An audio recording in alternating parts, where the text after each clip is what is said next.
Muito boa tarde. Sejam todos muito bem-vindos ao Centro Cultural do Ministério Público. O Ministério Público do Maranhão, por meio da Escola Superior do Ministério Público, em parceria com o Centro de Apoio Operacional de Enfrentamento à Violência de Gênero, o CAO Mulher, a Patrulha Maria da Penha e o Colégio Militar Tiradentes, realiza hoje a palestra Direitos, Responsabilidade e Meios para Combater a Violência contra a Mulher. Estão conosco neste evento a senhora promotora de Justiça, auxiliar da Escola Superior do Ministério Público, doutora Eligiane Alves de Carvalho, o senhor diretor-geral do Colégio Militar Tiradentes, tenente-coronel Pedro Augusto Lima Brandão, de forma virtual a promotora de Justiça Sandra Fagundes, a senhora comandante da Patrulha Maria da Penha, capitã Camila, a senhora professora e diretora pedagógica do Colégio Militar Tiradentes, Ieda Sá Malta, a senhora supervisora do 3º ano do Colégio Militar Tiradentes, Rosana Cristina, e o senhor Paulo Vitor Soares Correia, estagiário de Direito da 39ª Promotoria de Justiça do Ministério Público do Maranhão. E, é claro, também os alunos do Colégio Militar Tiradentes. Para a abertura deste evento e fazer a sua manifestação, convidamos a senhora promotora de Justiça, auxiliar da Escola Superior do Ministério Público, doutora Eligiane Alves de Carvalho.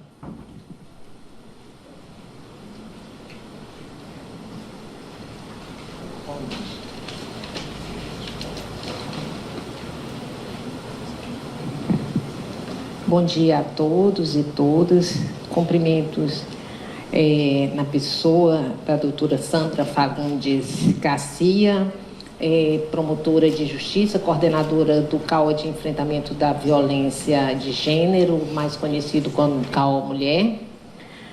Gostaria de cumprimentar aqui o diretor do Colégio Militar Tiradentes, o tenente-coronel Brandão, seja muito bem-vindo. A diretora pedagógica do Colégio Militar Tiradentes, Ieda Sá Malta.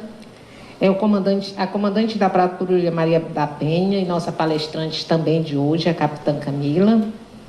A supervisora da 3ª série do Colégio Militar Tiradentes, Rosana Cristina.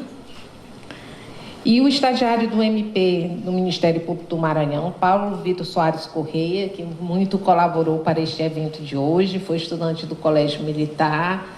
Agradecer a presença de todos os alunos do Colégio Tiradentes e demais convidados que estão aqui presentes. A Escola Superior do Ministério Público do Estado do Maranhão, em parceria com o CAO Mulher, realiza hoje a palestra Direitos, Responsabilidades e Meios para Combater a Violência contra a Mulher. Homens e mulheres são atingidos pela violência de maneira diferenciada. Enquanto homens tendem a ser vítimas de uma violência predominantemente praticada no espaço público, as mulheres sofrem cotidianamente com um fenômeno que se manifesta dentro de seus próprios lares, na grande parte das vezes praticados por seus companheiros e familiares. A violência contra as mulheres em todas as suas formas, doméstica, psicológica, física, moral, patrimonial, sexual, tráfico de mulheres, é um fenômeno que atinge mulheres de diferentes classes sociais, origem, regiões, estados civis, escolaridade ou raça. Faz-se necessário, portanto, que o Estado brasileiro adote políticas de caráter universal acessíveis a todas as mulheres, que englobem as diferentes modalidades pelas quais elas se expressam.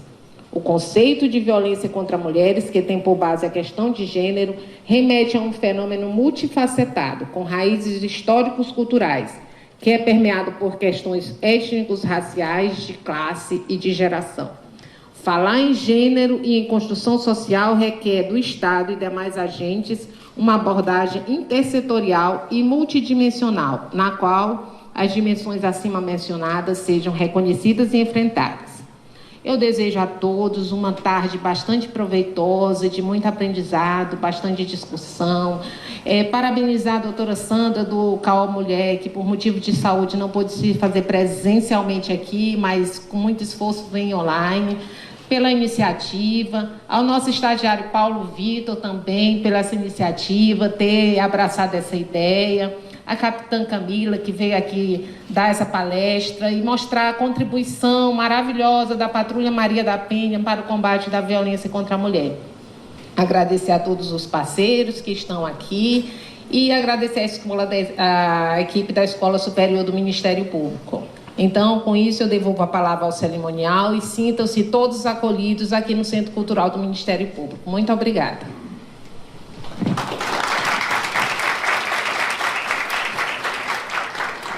Nesse momento, ouviremos o senhor Paulo Vitor Soares.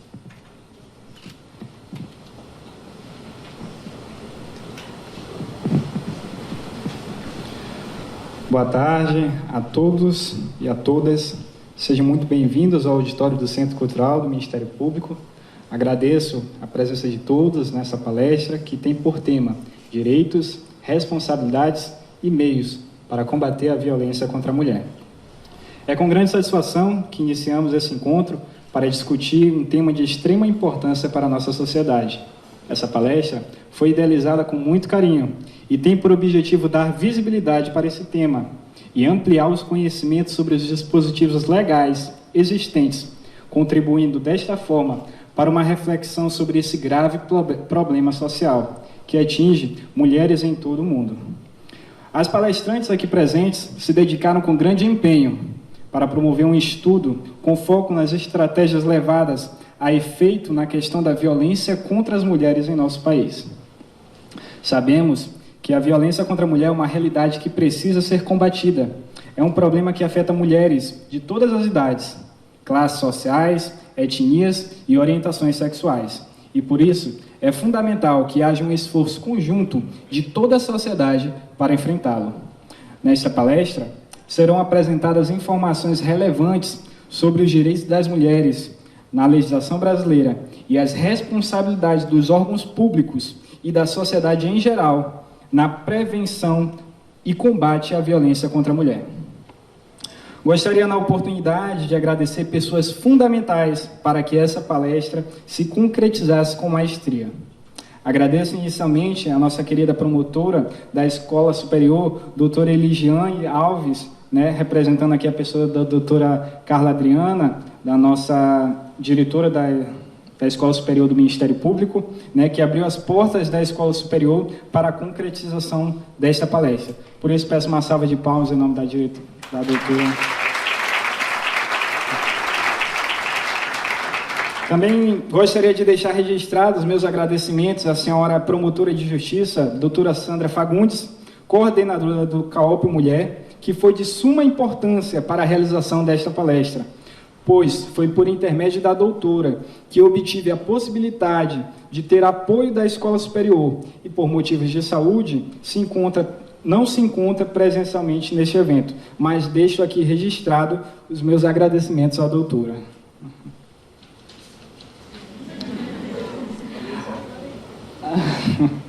Agradeço também a nossa palestrante de hoje, a capitã Camila, atual comandante da Patrulha Maria da Penha, por, juntamente com seus patrulheiros, toparem esse desafio e sem impor nenhuma barreira, estão aqui hoje para contribuir com seus conhecimentos e com suas atuações no combate a essa violência de gênero. Peço também uma salva de palmas para a nossa capitã Kitin. Também gostaria de fazer um agradecimento muito especial aos representantes do Colégio Militar Tiradentes, em nome do diretor-geral, Coronel Pedro Augusto Lima Brandão, escola em que eu me formei, longos 7 anos de formação no Colégio Militar, e hoje posso retribuir com empenho e dedicação essa briosa instituição que investiu em mim.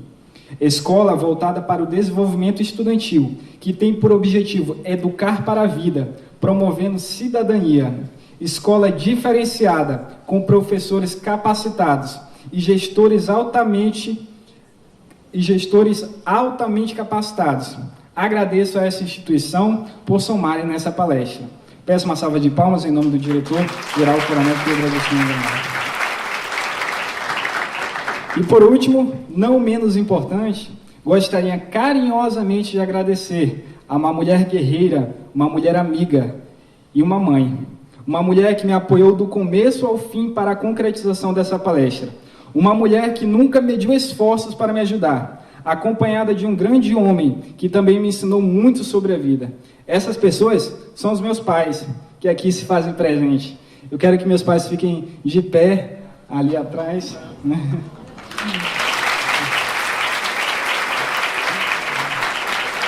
Eu agradeço a vocês dois por todo amor e por toda dedicação, por todo o carinho e por toda a motivação que recebo diariamente, né? Vocês são pessoas de luz na minha vida.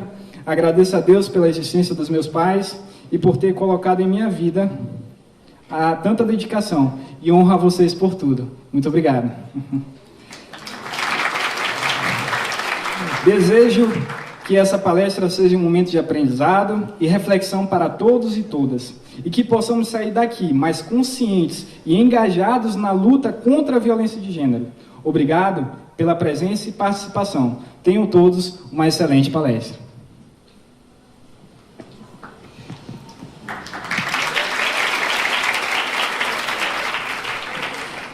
Ouviremos nesse momento a senhora diretora pedagógica do Colégio Militar Tiradentes, Ieda Samalta.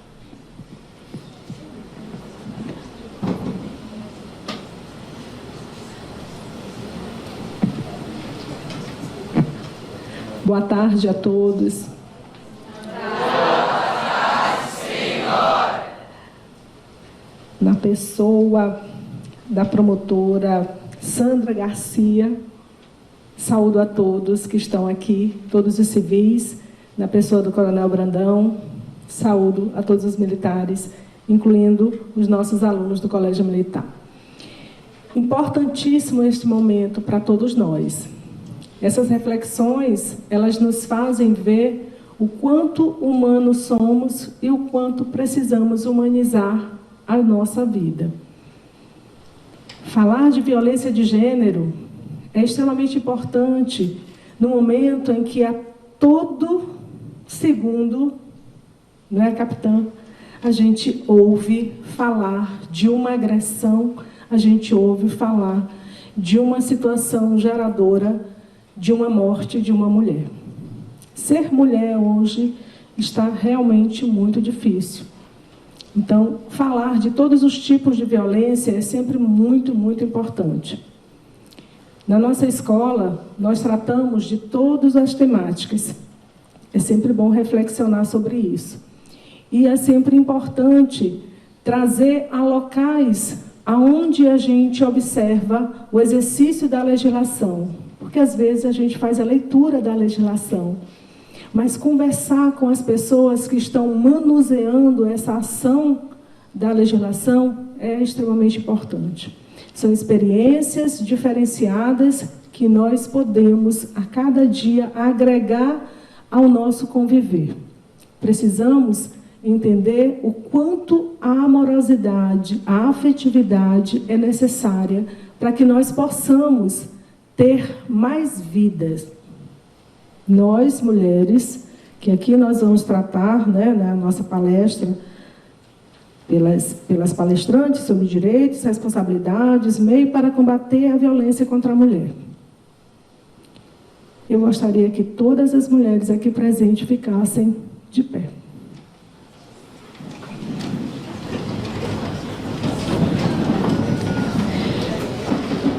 E que nós pudéssemos entender que, em quantidade, em todos os lugares, nós somos a maioria. E é necessário que essa maioria, em quantidade, se transforme em qualidade. Que Deus nos abençoe. Muito obrigada.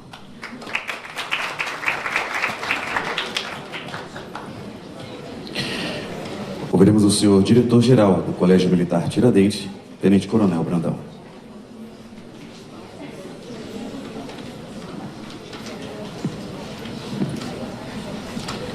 Boa tarde. Boa tarde, senhor. Estavam doidinhos para dizer isso para vocês, né? Eles treinaram antes.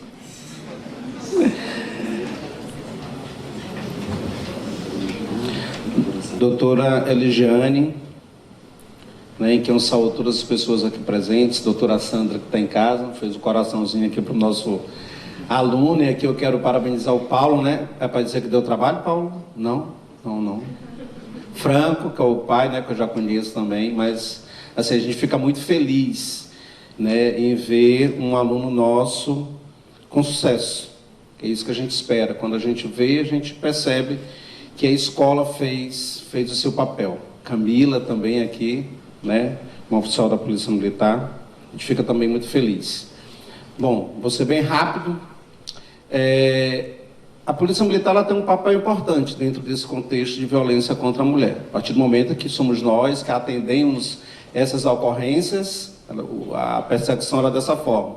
Tem a ocorrência, existe a violência, né? Nos casos que são denunciados, porque muitas vezes a mulher com receio não faz essa denúncia. E é por isso que tem esse tipo de palestra, para que vocês façam a denúncia quando assim se sentirem agredidas. E aí, teve esse evento onde você é agredida, a mulher é agredida fisicamente, né, de alguma outra forma, aí existe o papel da Polícia Militar. E o papel da Polícia Civil para investigar, e depois o papel do Ministério Público, que é isso que deve ser entendido por vocês. E muitas vezes, o que é que leva a uma violência contra a mulher? São coisas bem simples, na maioria das vezes.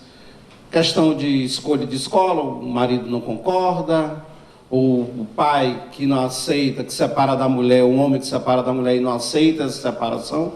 E aí existem outros diversos casos, né? Mas o que é importante? Que a gente, enquanto homem, entenda e tenha a empatia de se colocar, né? De tentar entender o papel da mulher e o que ela passa. Eu não esqueço que eu tenho uma mãe, eu não esqueço que eu tenho uma esposa, e eu não esqueço que eu tenho uma filha. Então, eu não gostaria de ver essa minha filha passando por um momento desse, né? Então, por isso a importância, né, desse tipo de evento, para estar colocando para vocês a importância de respeitar o ser humano, principalmente as mulheres. Obrigado, parabéns pela iniciativa.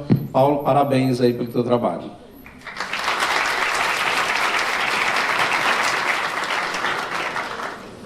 Nesse momento passaremos então a nossa primeira palestra, que será ministrada pela doutora Sandra Fagundes, que é coordenadora do Centro de Apoio Operacional de Defesa da Mulher, de Combate à Violência de Gênero, o CAOP Mulher. Com a palavra a doutora Sandra Fagundes. Boa tarde. Vocês estão me ouvindo?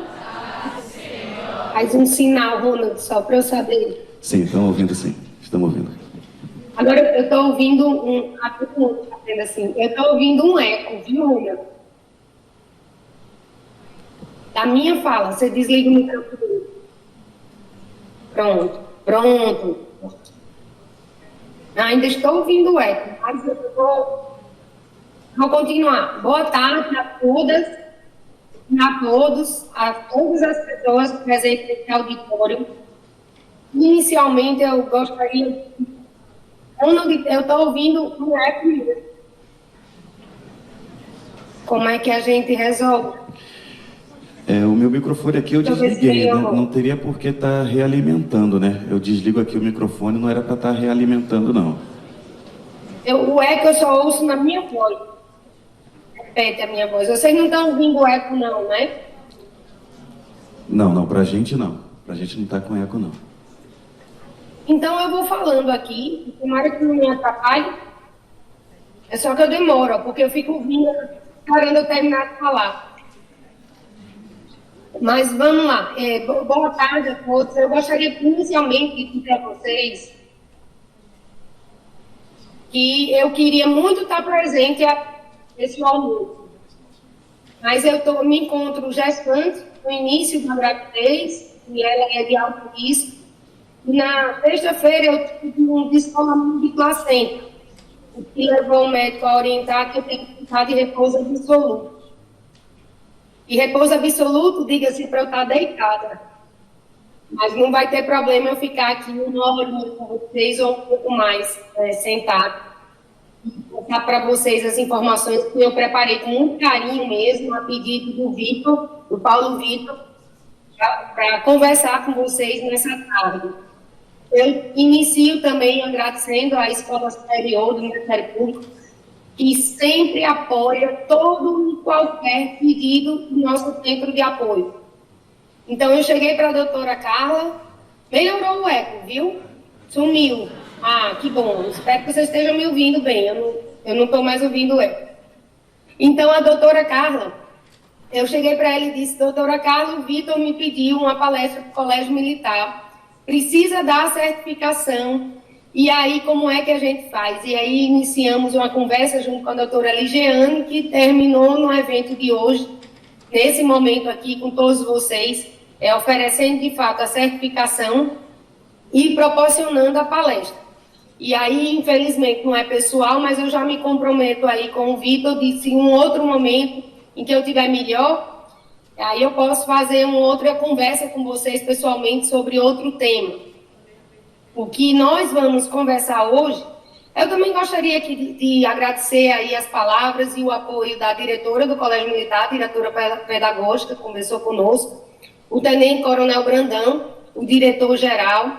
A Capitã Camila já conheço e eu tenho uma parceria muito forte com a Patrulha Maria da Penha. No decorrer aqui da minha fala eu vou falar até algumas coisas que eu passo na capacitação dos policiais que vão atuar na patrulha.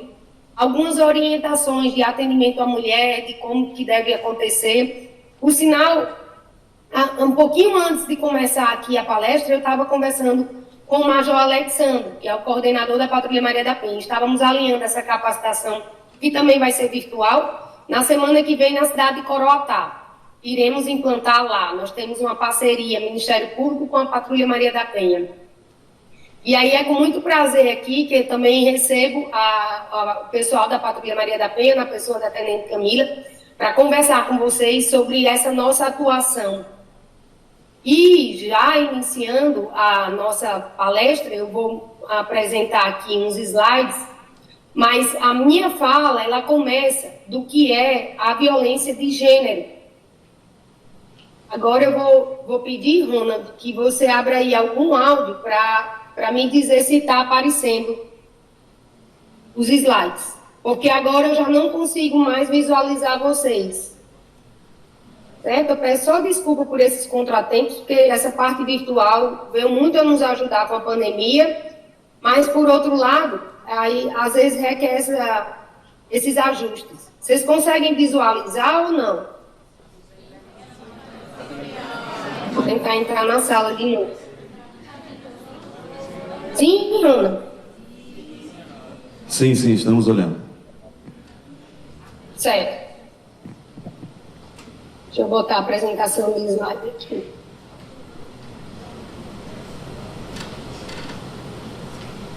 Não mudou, né? Continua. Vou ampliar um pouco. Pronto. O que é que eu começo iniciando, falando sobre violência de gênero? Nós não nascemos homens, nem nascemos mulheres. Nós nascemos com sexo masculino, aparelho reprodutor feminino, mas nós aprendemos a nos comportar como meninos na infância, como homens na vida adulta e como mulheres. E isso é uma imposição da sociedade. Então, para meninas, a cor que é realmente direcionada é o rosa. Vocês vejam aí, agora que eu estou grávida, eu estou vendo muito esses revelação, né? Chá de revelação e tal. Azul é menino, rosa é menina. E aí eu fui procurar saber por que a cor azul, por que a cor rosa. E veja que interessante. O rosa é uma mistura da cor vermelho de sangue, da menstruação da mulher, junto com leite materno. Aí dá essa cor mais suave, mais delicada. E o azul é a veia. É a veia que sobe para o cérebro. Ela veia azul que sobe para o cérebro. Por isso que é destinado para o homem a cor azul e para a mulher. Eu não consigo. Mariana está me dizendo para apertar a apresentação de slide, mas eu acho que vou tentar aqui, ver se fica melhor. Pronto. A melhor? Pronto. Conseguem ver agora só o slide? Tá ok. Então, eu estava falando das cores. Do azul, que é a veia que vai para o cérebro, então é como se o homem comandasse tudo, e a mulher ficasse naquela parte reprodutora de amamentação, e aí já seria uma situação mais singela, digamos assim, né? Menina, sempre foi destinada, isso aí não é novidade, a brincar de boneca, de casinha, de ser, como se ela estivesse sendo treinada para ser do lar. E o homem não.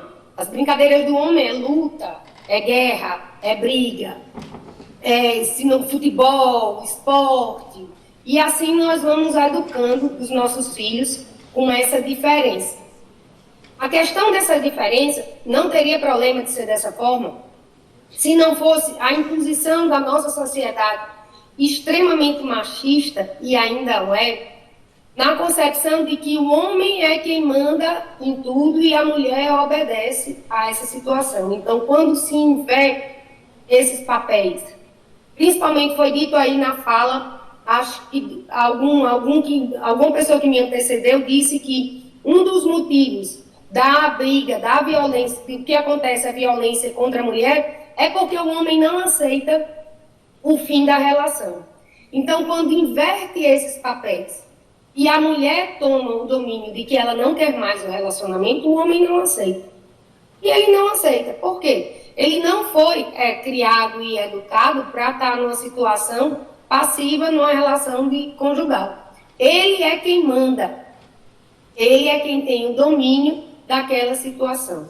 Eu costumo dizer para os policiais militares, quando eu faço a capacitação da Patrulha Maria da Penha, que liguem muito as antenas, assim, prestem muita atenção quando for atender uma vítima mulher, e essa mulher diga para a patrulha que terminou o relacionamento. Por quê?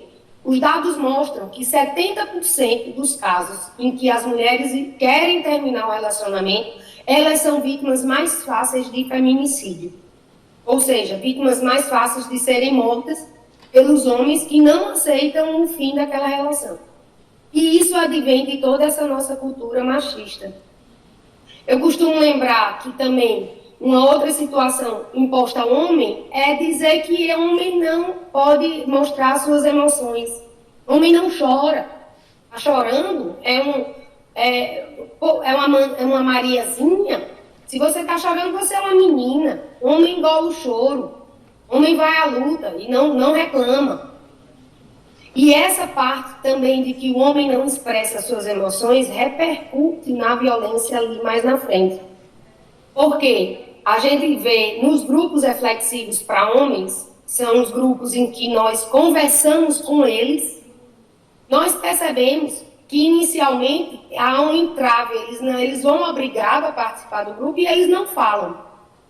A gente percebe que o homem ele não conta para o melhor amigo dele o problema que ele está passando. Qual o problema do que existe de um homem dizer que está sofrendo com o fim de um relacionamento?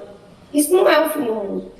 Qual o problema dele procurar uma ajuda emocional, psicológica, até mesmo uma psiquiatra, e procurar a rede de apoio, como nós mulheres sempre procuramos? Ele não faz isso. Então ele guarda tudo para si. E quando ele explode, é em forma de violência. Essa também é uma diferença gritante entre homens e mulheres e que desemboca na violência. Eu gosto de citar um exemplo, é simples, mas aconteceu eu acompanhei o meu irmão e o meu sobrinho, homem, num exame de sangue, um exame simples de sangue. E eu me recordo que ele perguntou, ele criança ainda perguntou, pai, vai doer? E o meu irmão disse, vai, você vai sentir uma picadinha, vai doer. E se você quiser chorar, não tem problema, pode chorar, eu estou aqui. E a enfermeira observando esse diálogo entre os dois. E, de fato, ele chorou e meu irmão acalentou. E, no final, ela disse, olha, eu nunca vi um pai dizer para um filho, homem aqui, que ele podia chorar. Nenhum dá esse conselho. Porque qual é o costume de dizer? É que homem não chora, né?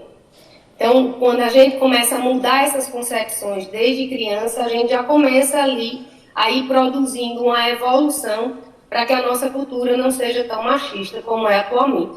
E nós, mães, temos esse dever. Eu já tenho um filho adolescente e agora fui agraciada com a bênção de ter meu segundo filho, homem também. Então, Deus me deu aí essa missão de criar 2 meninos sem serem machistas.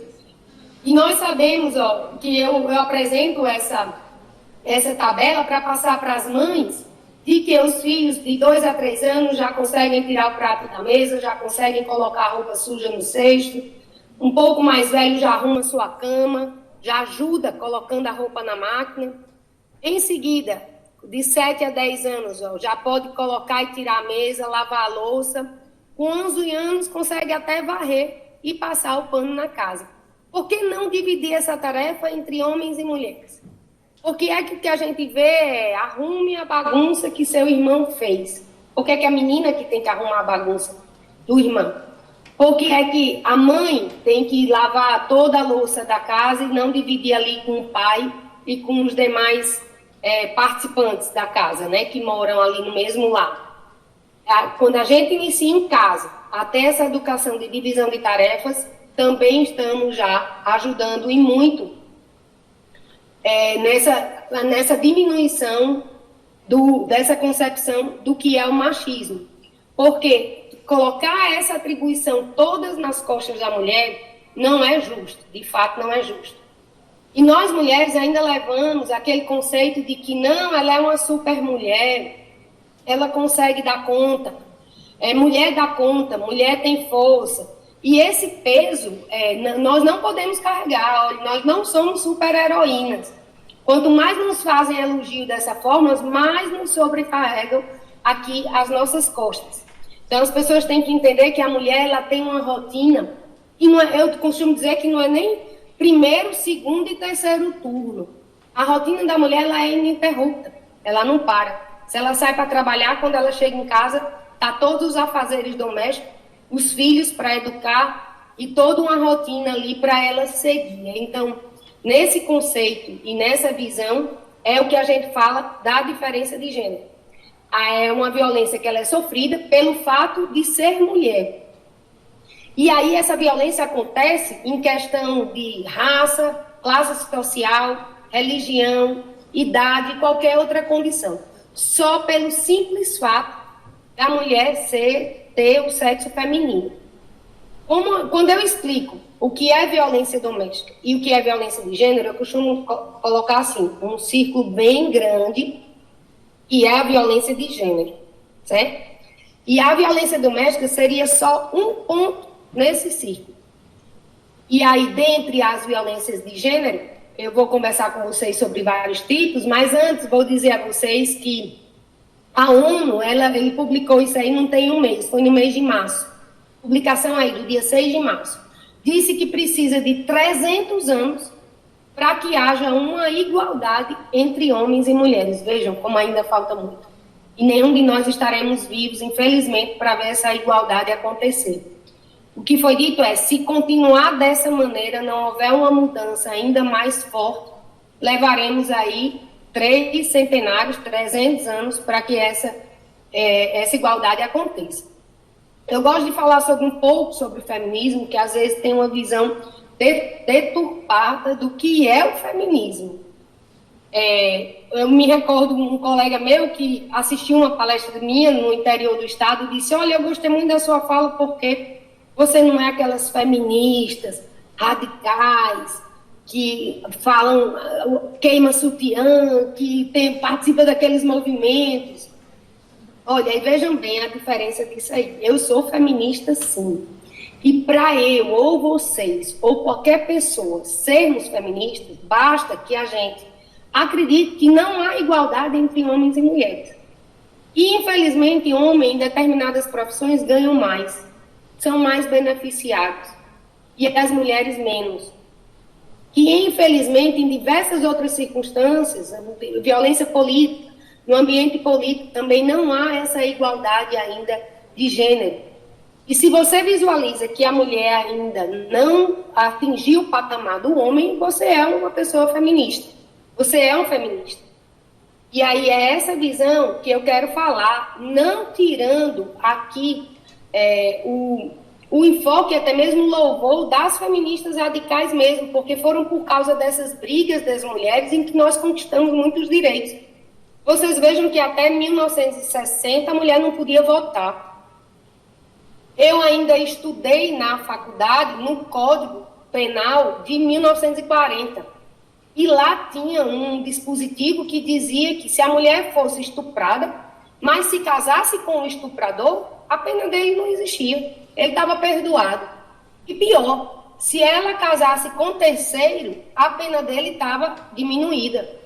Poderia diminuir a pena de um estuprador. Porque ainda levava a concepção da mulher virgem. Se a mulher for virgem, se perdeu ali a virgindade, mas se casou com o estuprador, está tudo resolvido. Vocês vejam que absurdo. Isso existia até pouco tempo. Houve uma mudança no Código Penal em 1984, depois outras alterações, que foi mudando isso aos poucos. mas estava lá ainda.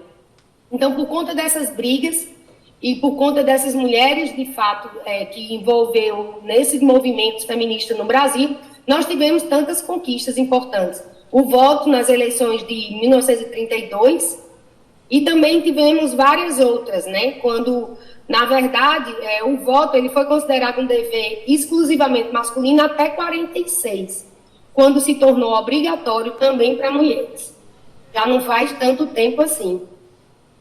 Mulheres negras, qual a grande questão que envolve as mulheres negras? Há pouco tempo nós tivemos uma palestra nesse local aí no Centro Cultural com a doutora Lívia Santana, e ela é uma promotora de justiça negra da Bahia, e ela esteve conosco e nos trouxe, sim, vários dados ainda da existência do racismo muito forte.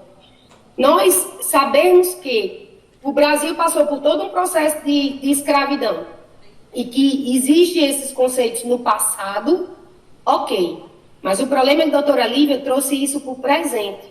E um dos dados que ela trouxe é que informações do SUS consta que quando a mulher negra que vai ter um parto normal, ela recebe menos anestesia do que uma mulher branca.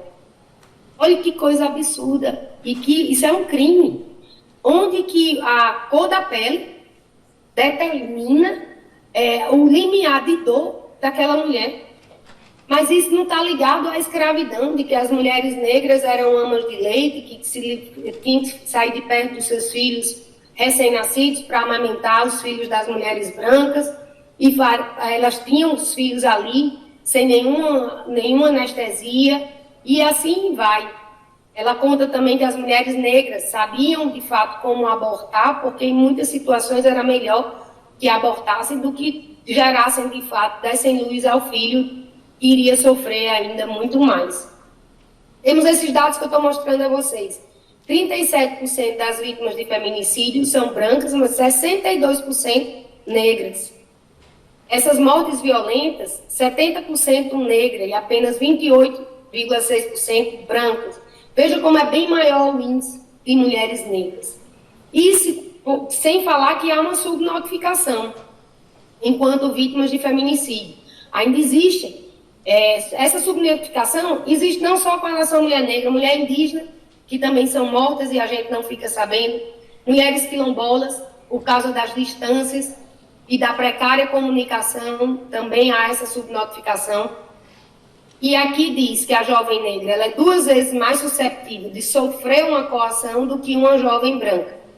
O racismo ainda corresponde a quase 30% dos crimes de ódio e 68% daquelas pessoas que procuram o 180, o Disque 100, ou mesmo que ligam para a polícia militar, nós chamamos de helpline, são mulheres negras. Veja que índice ainda muito forte. Eu falei há pouco sobre a questão da anestesia da mulher negra, né? Eu estava falando ali de violência obstétrica. O que é violência obstétrica? É um termo bem novo, começou a se estudar há pouco tempo, e é um desrespeito à mulher quando ela está gestante, e ela escolhe o tipo de parto que ela quer fazer. Desculpe. Quando ela toma uma decisão e aquela decisão ela não é respeitada. Ou no momento em que ela vai dar à luz, há ali uma violência verbal, física ou até mesmo sexual, feita pela equipe que atende a mulher. Não sei se vocês vão lembrar, mas acho que sim.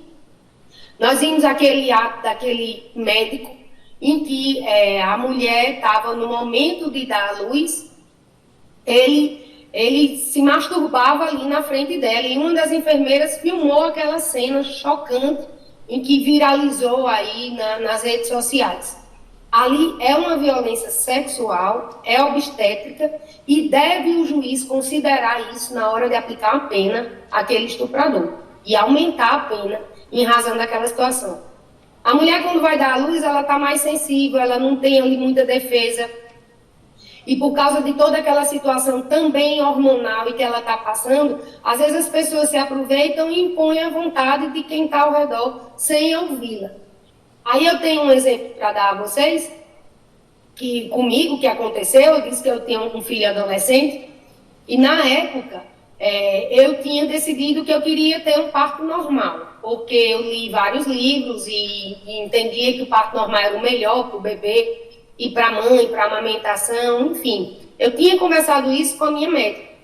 Acontece que a bolsa rompeu de madrugada, a médica foi lá e eu não tinha dilatação. Então, ao invés dela conversar comigo, eu era parturiente, né? Não, ela procurou 2 homens. Ela procurou meu esposo e meu pai, que estava presente na hora do parto. E entre eles resolveram que meu parto não ia ser normal, que eu ia me submeter a um parto cesárea. E já vieram com a notícia, já dizendo que parto seguro é aquele parto melhor para a mãe e para o bebê. E ali eu passei, sim, por uma violência obstétrica. Não era o que eu queria, eu estava preparada para sentir. Eu ainda me lembro que, na hora de tomar anestesia, eu parei e pedi à médica assim, aguarde 1 minuto, deixe-me sentir aqui a minha última contração. E aí ela aguardou, aí veio toda aquela dor e tal, e depois iniciou o parto cesáreo. Então, ali é um desrespeito à vontade da mulher.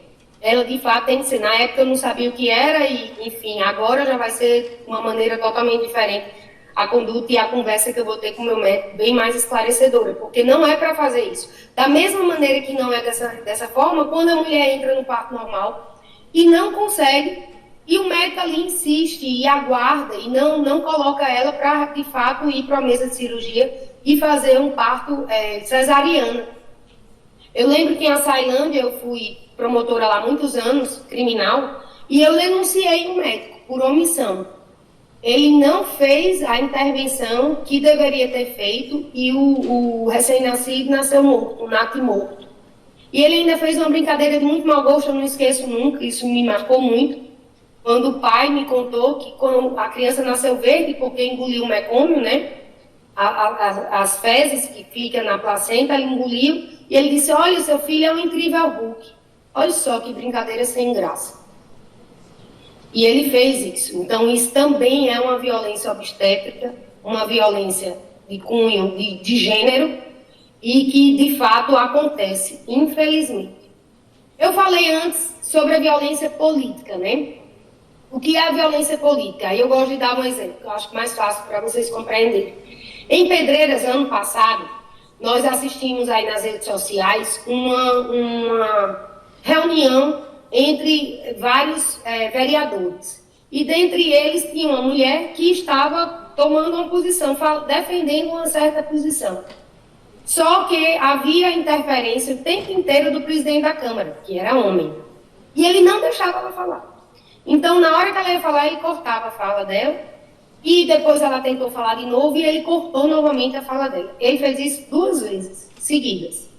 Ali é uma violência política. Como é que a gente sabe que é uma violência de gênero? Tire aquela vereadora e coloque um homem. Se fosse um homem ali falando, ele ia cortar a fala do homem? Não ia. A gente sabe que não ia. Ele fez isso porque era uma mulher que estava defendendo uma pauta feminina, inclusive, e ele cortou. Da mesma maneira, não uma violência política, mas aí eu vou lhe dizer o que é uma violência de gênero, a diferença, foi um procurador que recebeu, também saiu nas redes sociais, recebeu uma penalidade administrativa, e isso acontece da sua superior, era uma mulher, a superior dele. E ela estava colocando a penalidade administrativa, e ele não aceitou. Então ele partiu para cima dela, ele deu socos, deu empurrões. Aí veio uma pessoa para ajudar, uma outra mulher, e bateu nessa segunda mulher, e havia uma terceira mulher na sala filmando tudo. Ali, se retirasse daquela posição a chefe mulher e colocasse um homem, ele ia bater nele? Ele não ia. Se você inverte os papéis e coloca um homem e você vê que aquela violência não aconteceria, nós estamos diante de uma violência de gênero. Mais na frente, aí eu já converso com vocês sobre as mulheres com deficiência. Qual o problema da mulher com deficiência? É que a gente consegue ver uma dupla invisibilidade, vulnerabilidade. Primeiro, ela é mulher, e segundo, é deficiente. O grande problema das mulheres com deficiência que sofrem violência é que quem são os seus agressores são os seus cuidadores.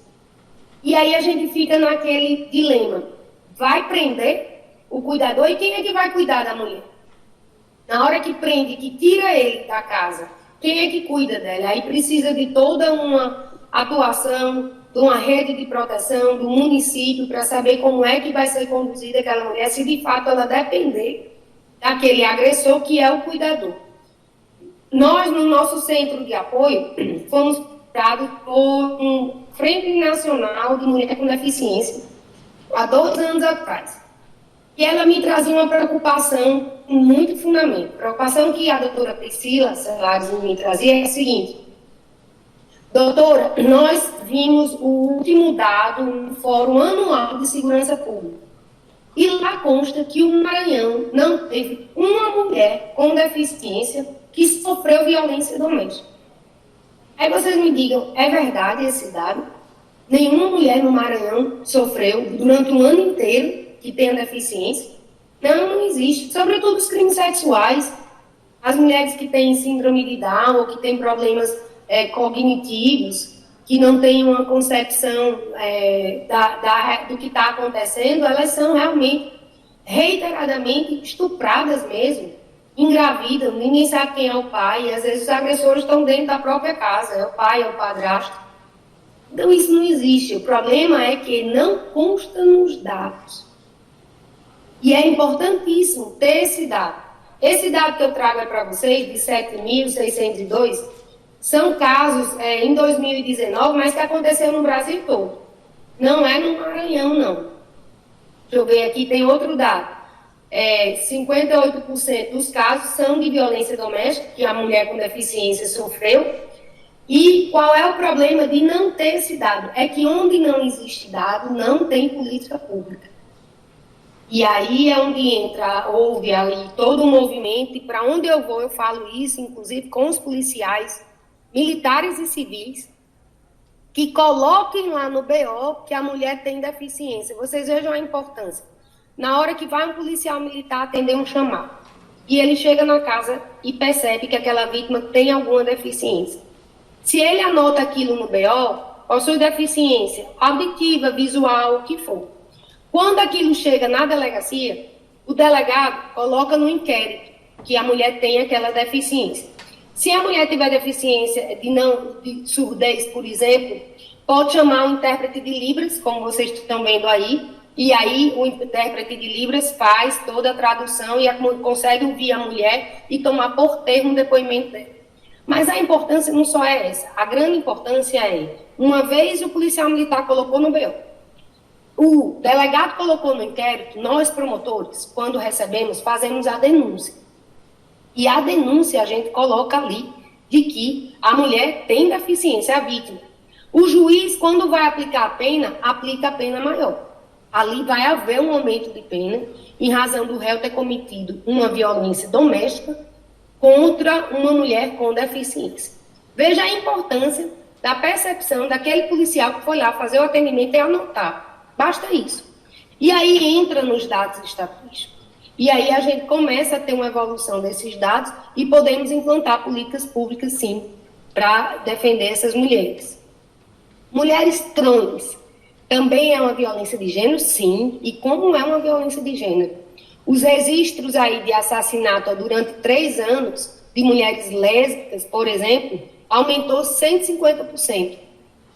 Ano passado foram registrados 225 casos de violência por dia no Brasil contra a população LGBTQI+.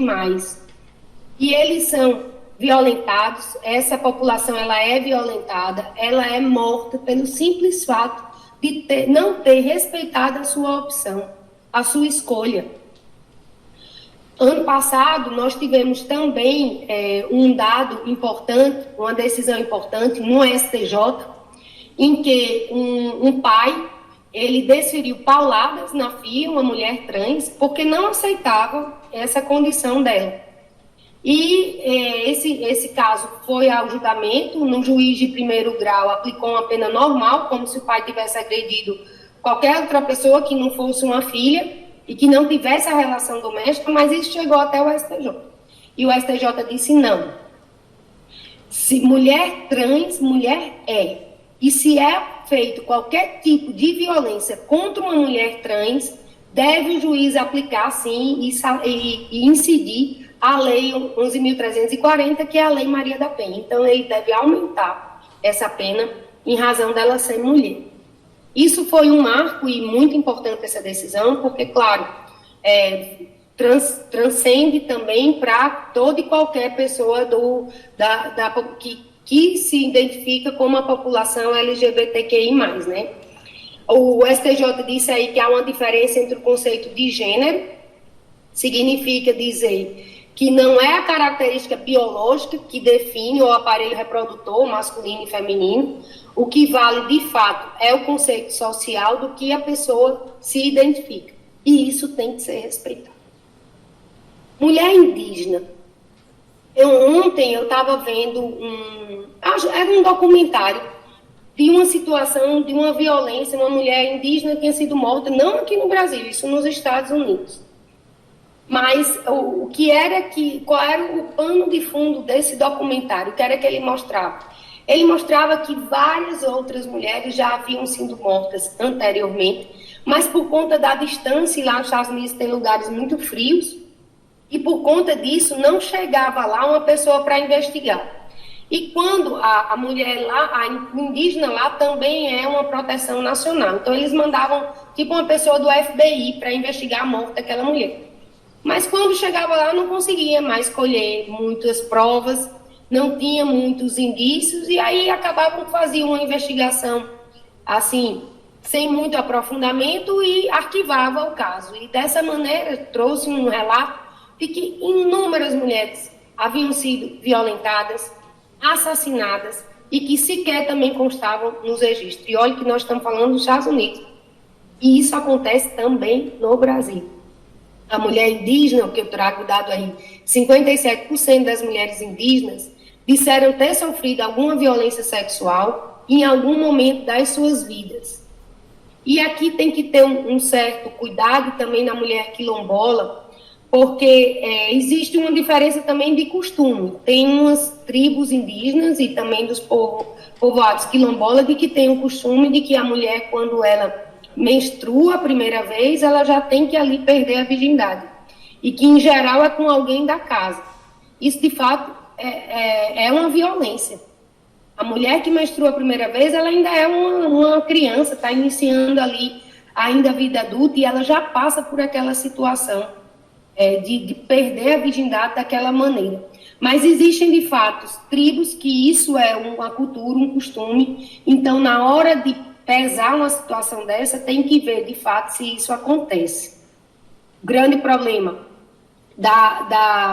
dos índices de violência indígena e de quilombolas de fato, acontece distante, as mulheres elas não têm tanto acesso a ir numa delegacia, a fazer uma denúncia, e aí fica resolvido por ali mesmo, dentro daquele determinado povoado, sem que chegue ao conhecimento das autoridades. Se eu dizia que há uma invisibilidade de mulheres com deficiência, com mulher indígena muito mais. Nós quase não temos, pouquíssimos índices, de fato, de registros nas delegacias de que aconteceu violência contra a mulher indígena. Bom, aí agora eu falei de vários tipos de violência de gênero, veja, mulheres trans, indígenas, mulheres negras, violência política. E um dos tipos de violência de gênero é a violência doméstica e familiar contra a mulher. O grande marco que nós temos é a Lei Maria da Penha. Ela é de agosto, 17 de agosto de 2006. Antes da Lei Maria da Penha, um homem que batesse na mulher, sua companheira, sua namorada, sua esposa, ele ia para o juizado especial, como se ele tivesse batido no vizinho dele, como se fosse uma briga de bar. E no juizado havia lá aquela composição, ele pagava uma cesta básica e tudo resolvido. Ficava tudo daquela mesma maneira. Ele voltava para casa e as agressões continuavam. Mas o que foi que aconteceu? Olha, o que aconteceu? Essa é a Maria da Penha, para quem acho que todo mundo já conhece a imagem dela.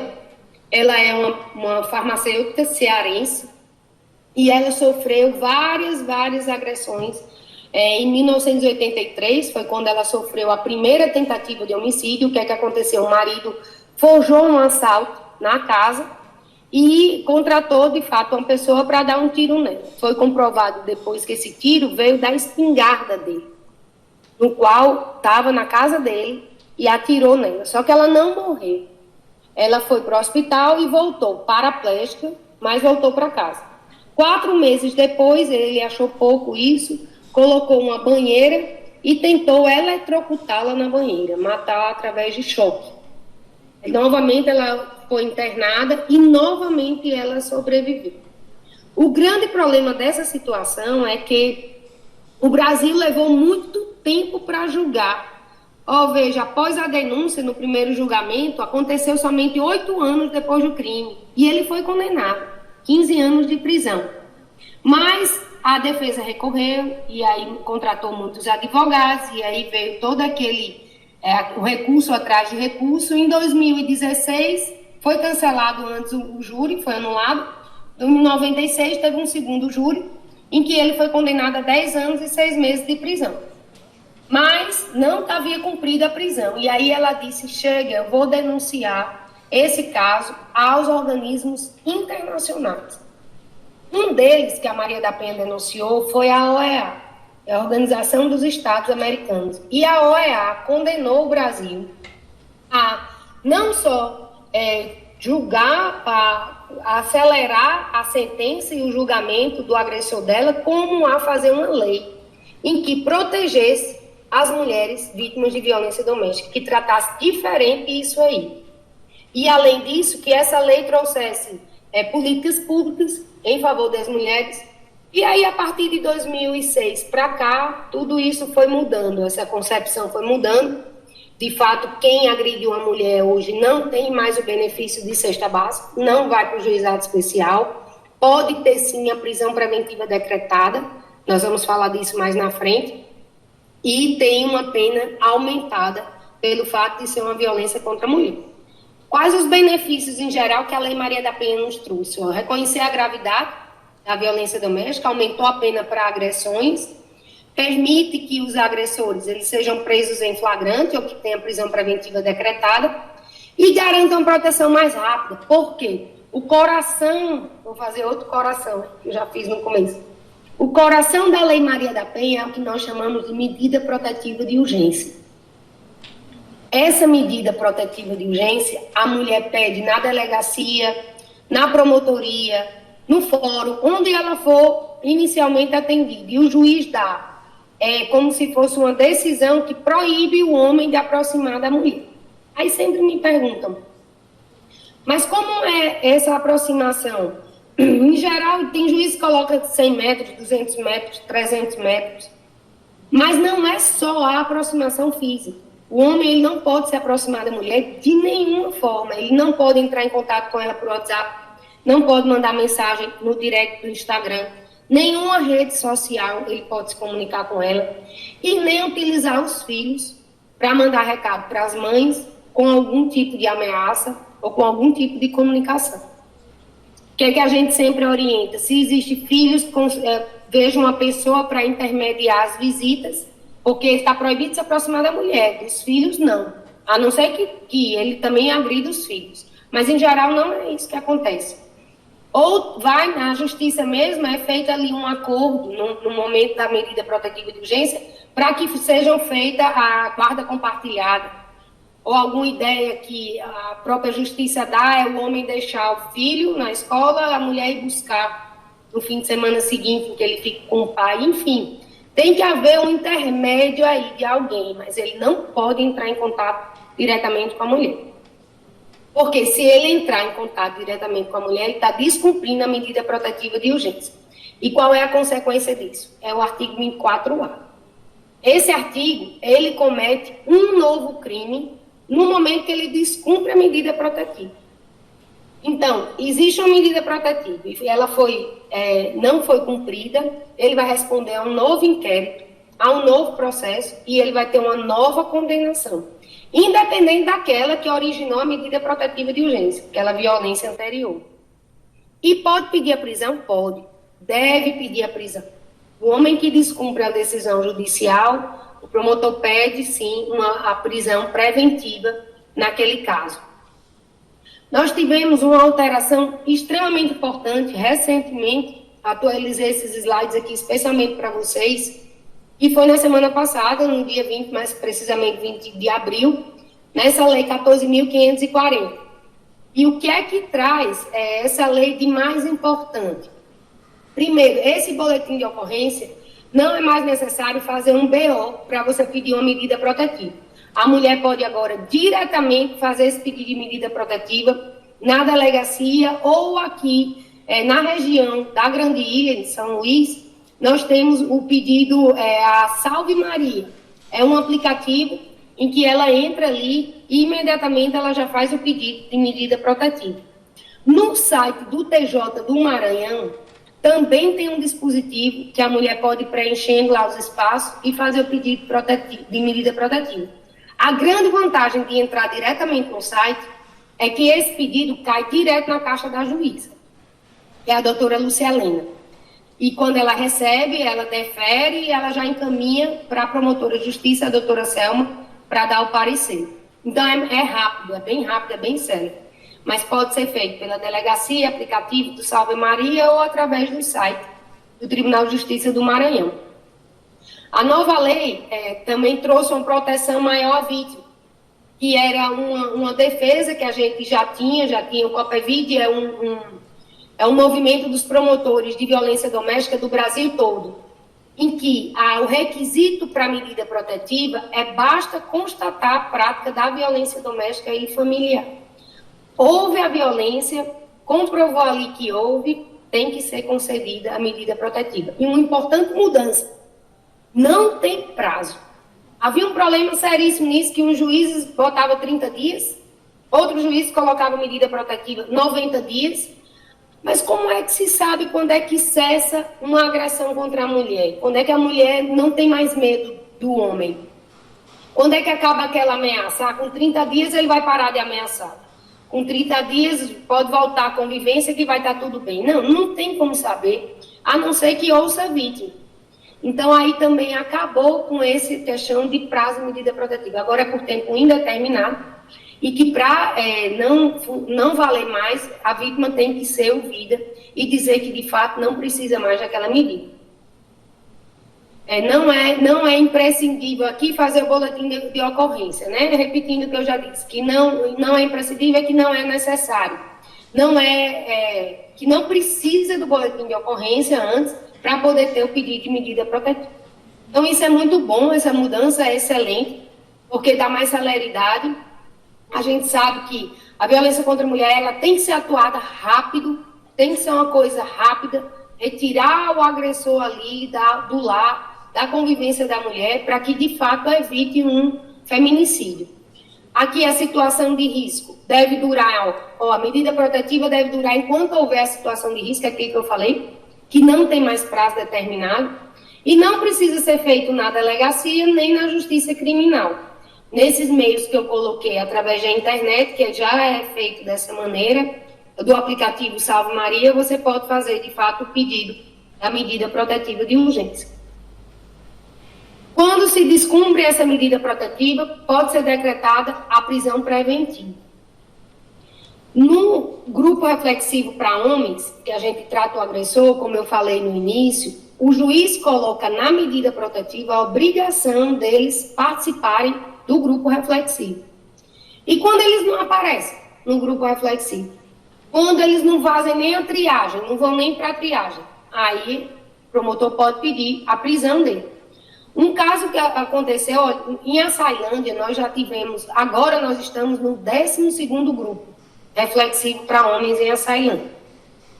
Mais de 200 homens passaram por esse grupo, mais 200, acho que já estamos chegando próximo a 250.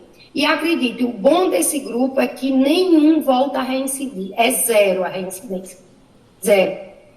E o caso que aconteceu lá, eu lembro que nenhum homem deu problema com isso, que eles eram esclarecidos, que eles estavam obrigados a participar. De fato, no início, eles não querem, eles vão porque são obrigados, mas depois eles gostam, porque ali é tratado por 2 meses e meio, é tratado diversos temas. violência não agressiva, violência passiva, é tratado sobre violência doméstica, a saúde do homem, drogas. E, enfim, eles acabam que vão ali interagindo, criando vínculo e gostam do grupo. Mas o fato é que teve um que não participou, que sumiu. Aí eu mandei notificar. Aí ele disse ao executor de mandatos que não tinha tempo, não. Não estava indo para o grupo porque estava sem tempo. Aí eu pedi a prisão preventiva dele. Lá no presídio ele encontrou tempo, porque lá nós temos a participação do grupo de forma híbrida. É feito a presencial na promotoria e é aberto um telão como esse aqui que vocês estão vendo lá no presídio, e quem está preso por violência doméstica participa também do grupo. E aí pronto, com uma maneira que ele foi preso, ele conseguiu participar de fato do grupo reflexivo. Então tem uma importância muito grande medida protetiva de urgência. O que está escrito ali tem que ser cumprido. Do contrário, ocasiona a prisão ou o descumprimento, que é o artigo que eu falei. O que diz esse artigo 5º? Por que é tão importante? Aqui é onde define o que é violência doméstica e familiar contra a mulher. Ação ou omissão, baseada no gênero, que causam. Aqui nós temos os 5 tipos de violência contra a mulher. Lesão ou sofrimento físico, que eu vou falar já já, sexual, psicológico, moral ou patrimonial. A lei nos traz 5 tipos de violência.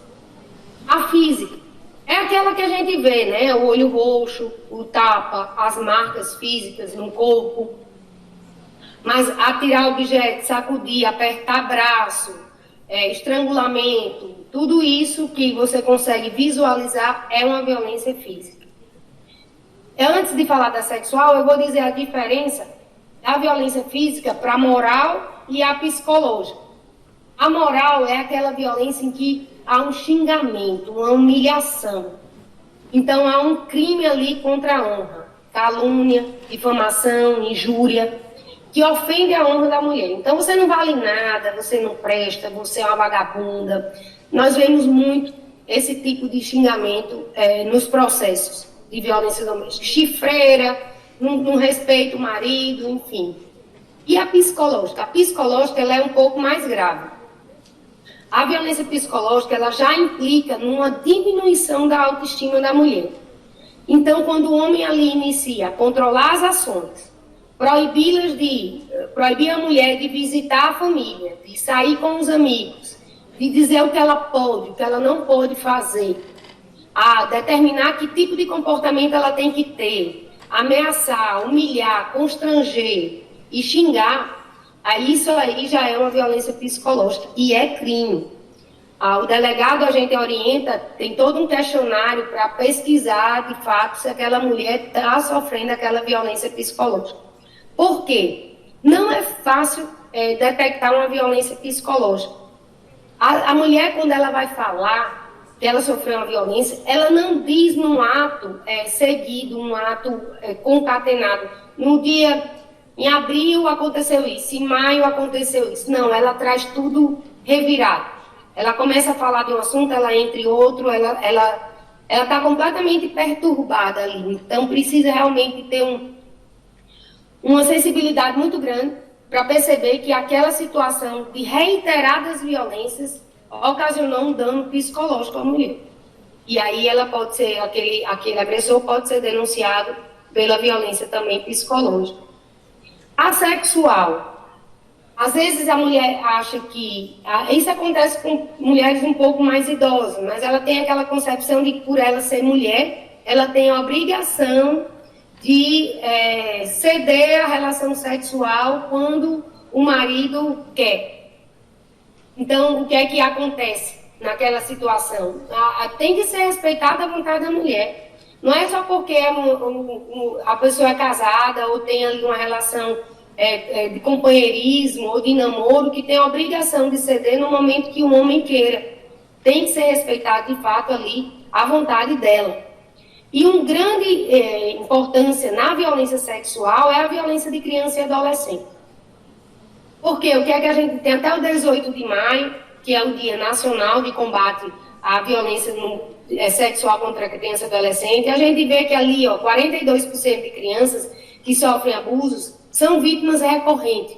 Já aconteceram várias vezes. e, infelizmente, acontece dentro da própria casa.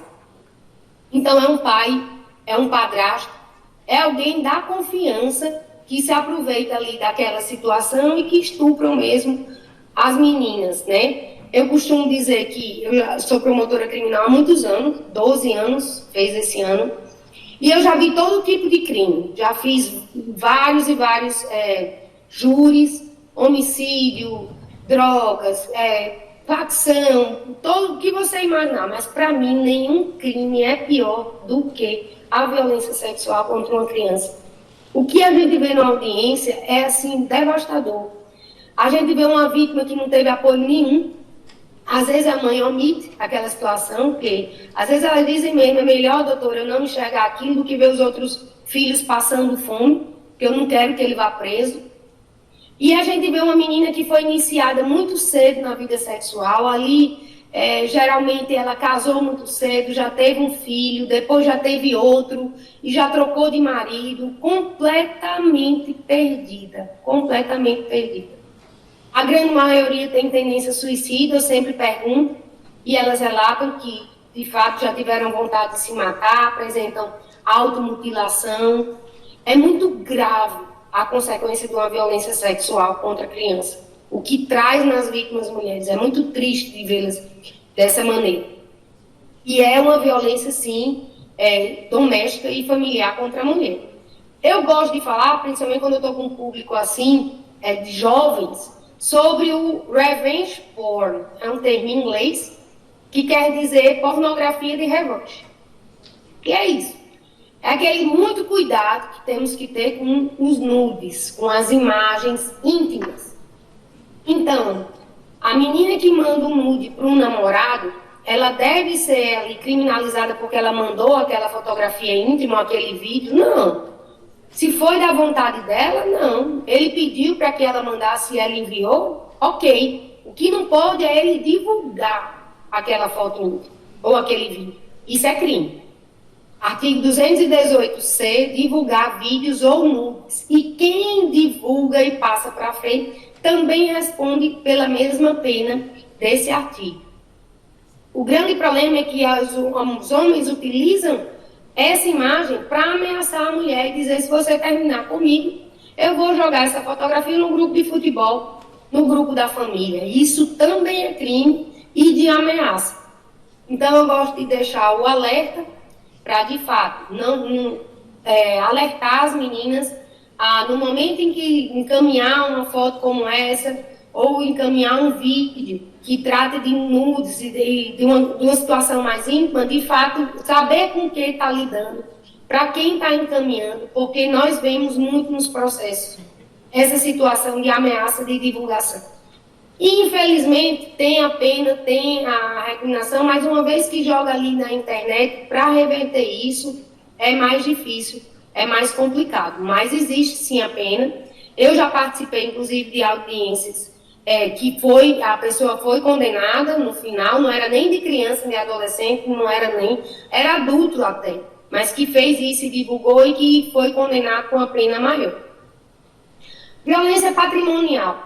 A gente vê muitas situações, o homem olha aqui o celular da mulher e vê uma mensagem que desagrada, ou vê que ela curtiu alguma foto, alguma coisa na rede social, aí joga o celular na parede, quebra, destrói.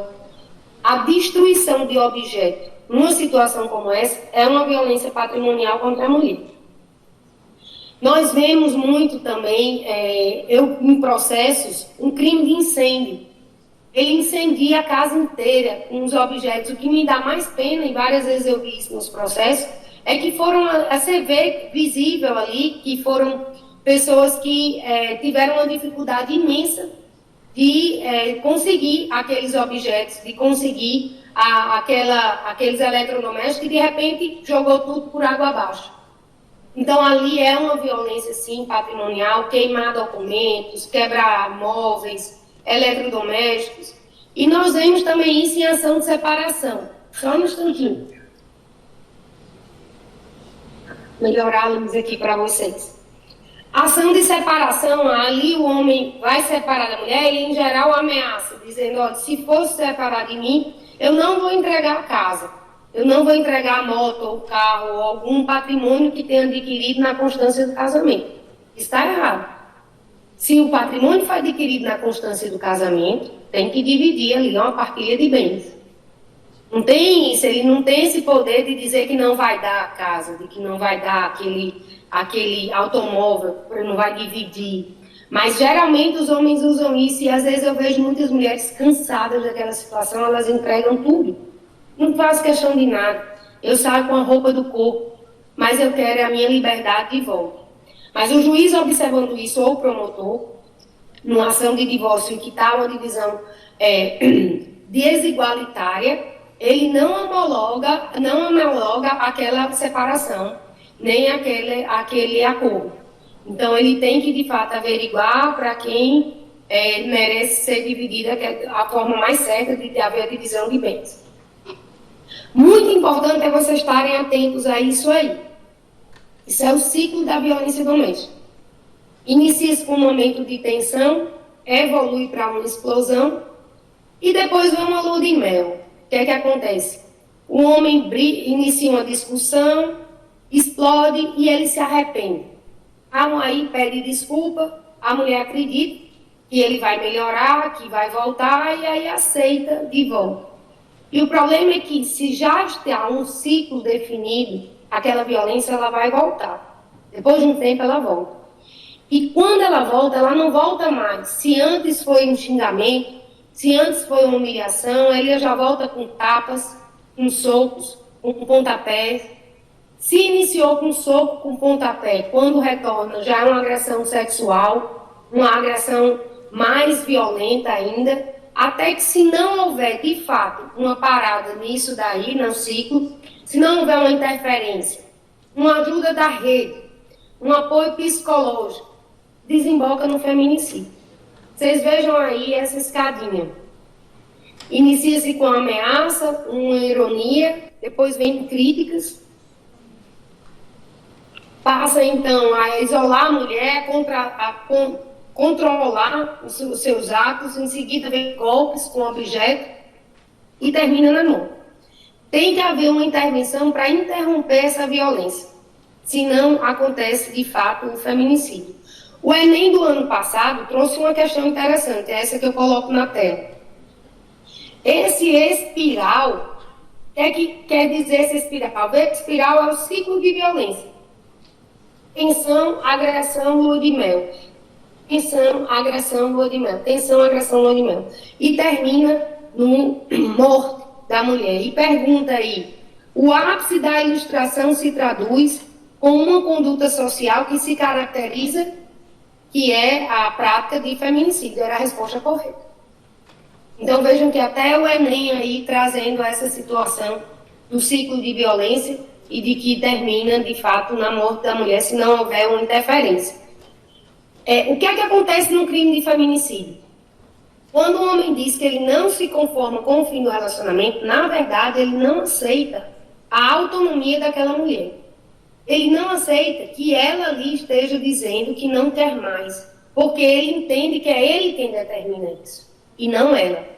E aí, por isso que vem aquela frase célebre, que tem quase todos os processos de júri de feminicídio.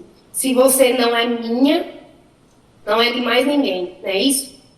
E aí, essa frase, que ele diz que é ciúme dela, na verdade, há um sentimento de posse. Não existe, ninguém é proprietário de ninguém.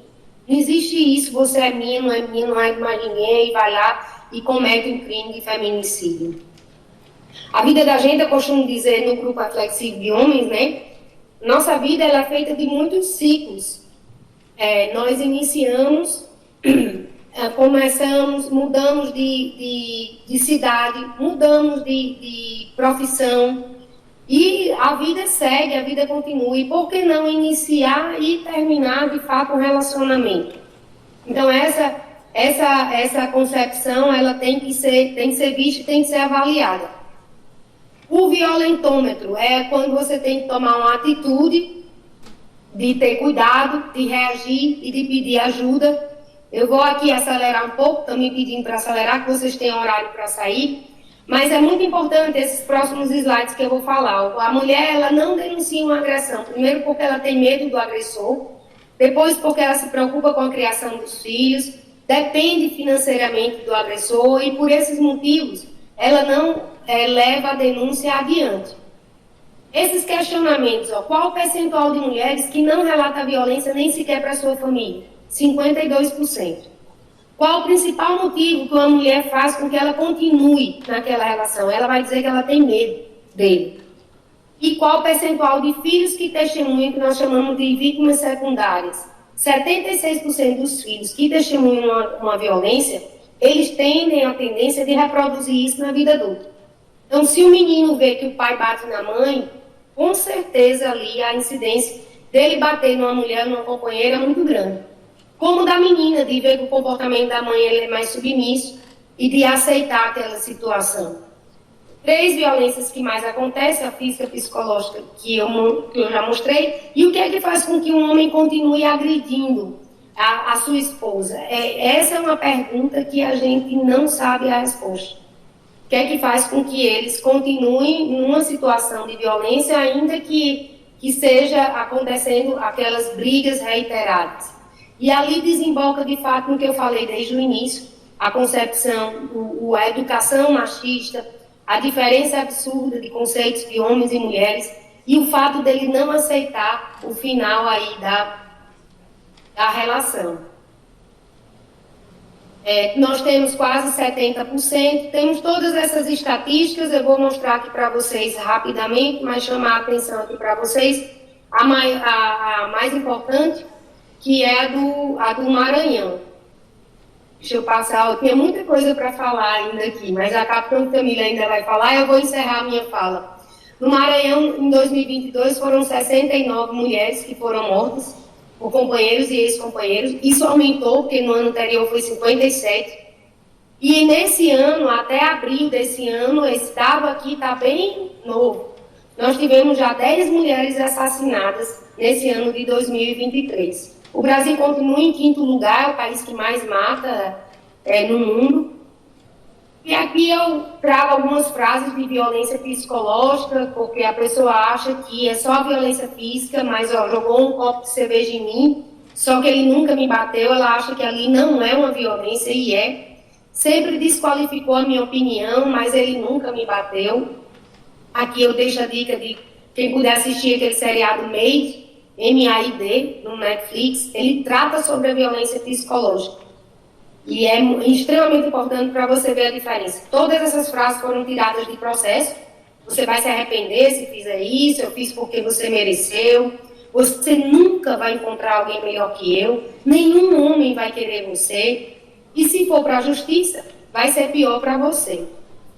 Tudo isso são frases tiradas, como diz o processo de violência psicológica. A gente, de fato, incentiva a denunciar, não se cale, denuncie.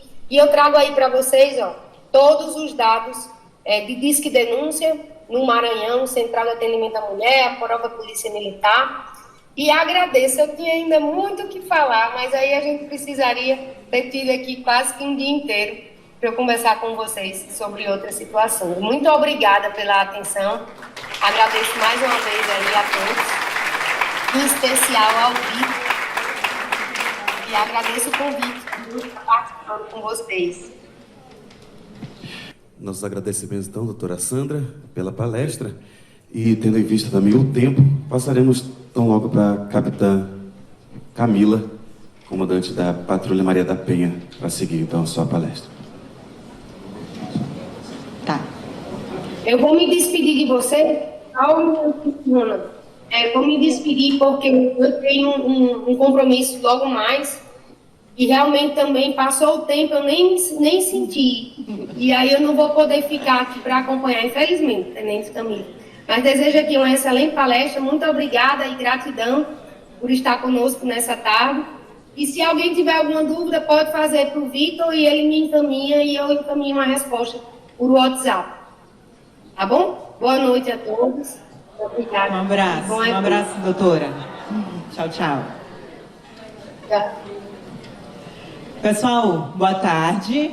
Boa tarde, senhor. Muito bom. Eu sou a Capitã Camila, atualmente eu sou a comandante da Patrulha Maria da Penha, em São Luís. E eu vou tentar ser o mais objetivo possível, porque eu entendo, né, que os senhores têm horário para chegar em casa, tem horário para sair, né, diretora?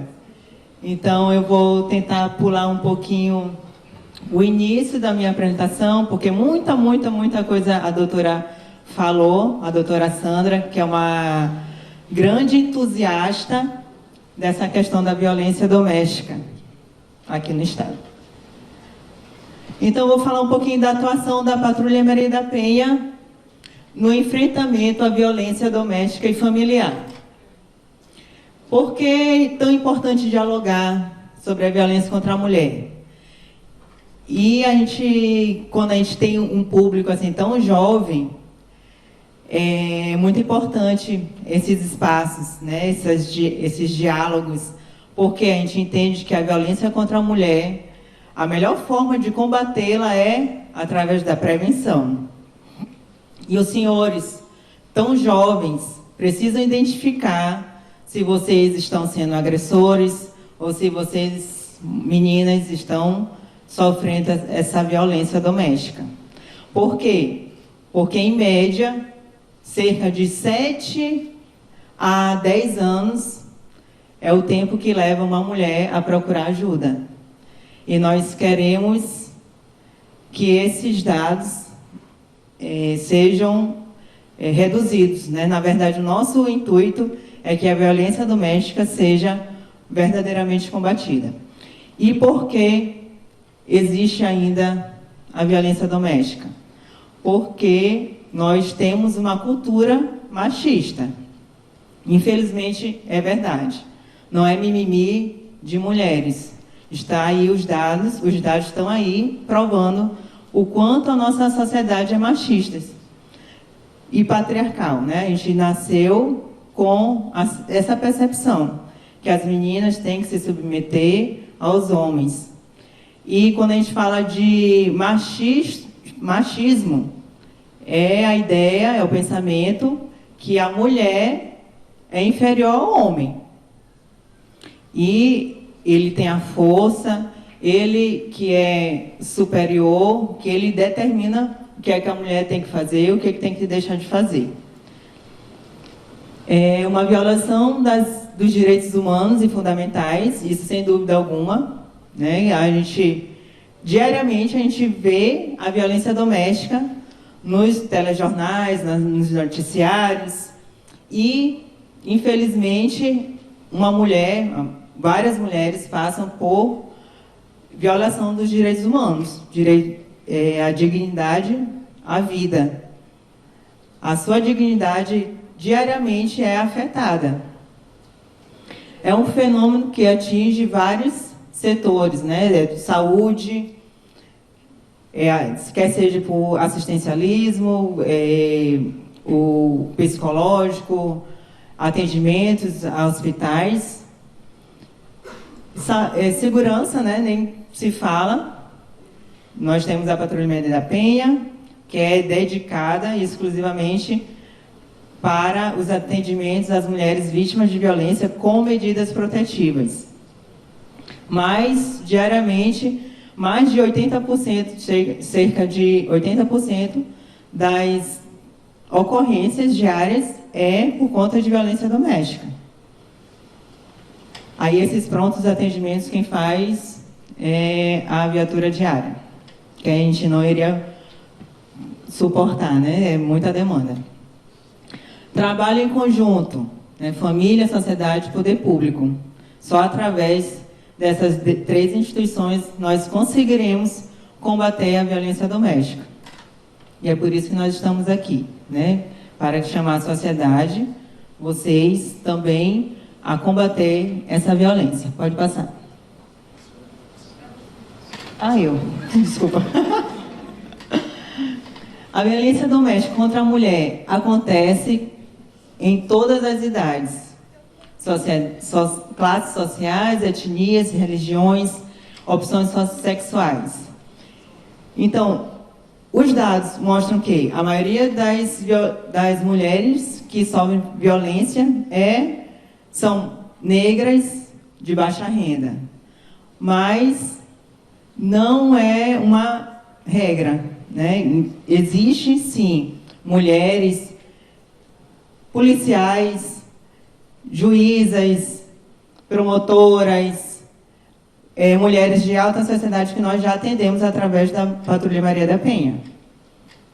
Às vezes, uma mulher que tem um cargo muito alto prefere o atendimento através de telefone. Às vezes, muitas vezes, as mulheres não aceitam o atendimento da patrulha e a gente faz uma certidão e respeita. Por quê? Porque tem vergonha.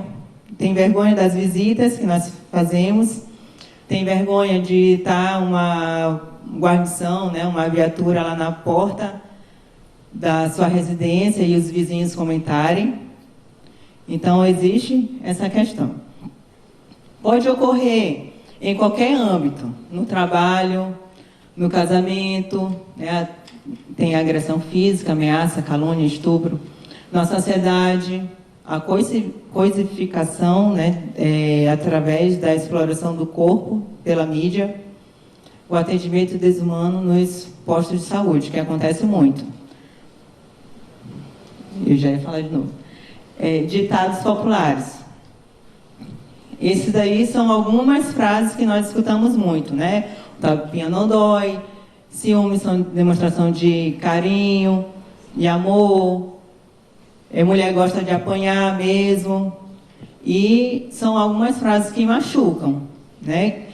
Qual é a mulher que gosta de apanhar? Nenhuma mulher gosta de apanhar.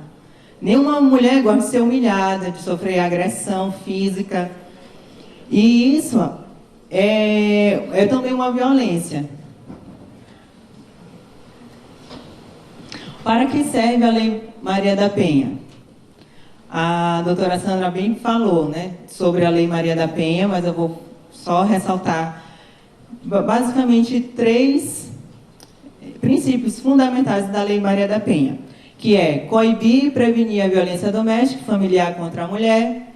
Ele também fez a criação dos juizados de justiça, ou juizados de violência doméstica e familiar contra a mulher, e também estabeleceu as medidas de assistência e proteção às mulheres em situação de violência doméstica e familiar. Toda mulher, independentemente de classe, raça, etnia, orientação sexual, renda, cultura, nível educacional, idade, religião, goza dos direitos fundamentais inerentes à pessoa humana. Pessoal, isso daqui não é óbvio, mas infelizmente tem que ser escrito, tem que virar uma lei. Toda mulher, independente de qualquer coisa, né, ela merece que seja respeitada. Onde ocorre a violência? Né? Unidade doméstica, que é o espaço de convívio permanente de pessoas com ou sem vínculo familiar agregados. Tanto uma filha, um filho, uma mulher, um primo, uma prima, né, que mora, também uma empregada doméstica, pode ser enquadrada na Lei Maria da Penha. Ou uma pessoa que mora na casa e tem algum vínculo sanguíneo ou não. Família, laços naturais, afinidade ou vontade expressa. Também são aqueles filhos adotivos, né? Relação íntima de afeto, agressor conviva ou tenha convivido com a ofendida, independentemente de coabitação. E esse é o nosso ciclo de violência. A doutora Sandra também falou, vou só dar uma pincelada também.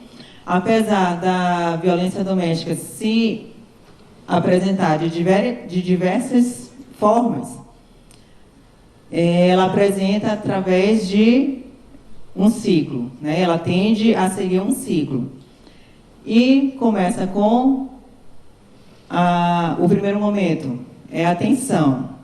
É através de piadas machistas, é através de constrangimentos, colocar a mulher em situações de humilhação, ameaça, demonstração de irritação.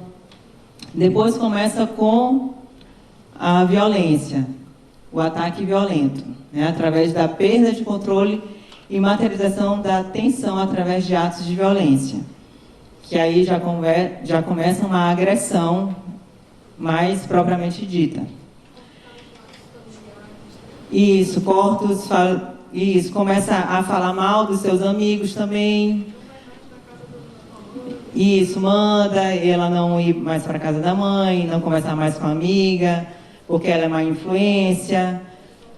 Vai isolando aquela mulher para conseguir um domínio sobre ela, né? E aí, muitas vezes também decai sobre uma violência física. Depois passa para a terceira fase, que é a lua de mel. Ele pede perdão, diz que vai mudar, diz que as coisas não são bem assim, que ama, que fez por amor, quer cuidar dela, por isso que ele faz certas coisas.